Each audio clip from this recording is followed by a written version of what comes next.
Nazareti ilikuwa ni mji ambao Yesu alilelewa. Bwana Yesu apewe sifa. Yesu alizaliwa Bethlehemu, akaenda kulelewa Nazareti. Na alipoenda kuzaliwa Nazareti, mji ule haukuwa unajulikana kwa mambo makubwa. Unaonekana ni mji mdogo. Mumeona hata viongozi ambao tuko nao kwa mfano katika nchi, unasikia mahali yametoka, hata ukienda unashangaa.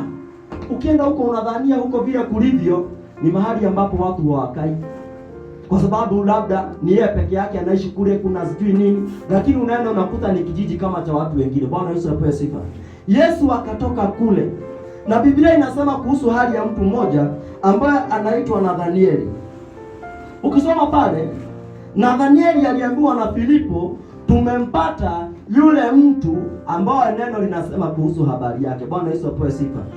Nathanieli akamuuliza aje, Nazareti kunaweza toka kitu?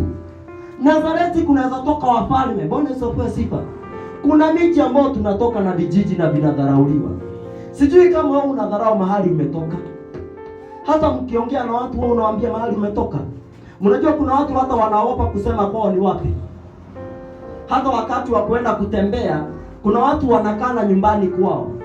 Hata huwezi taka watu wajue unatoka wapi. Bwana Yesu apewe sifa. Sasa ukiogopa, nani atakuja kubadilisha?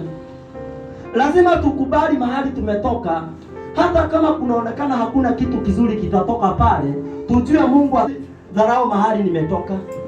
Siwezi dharau wazazi wangu.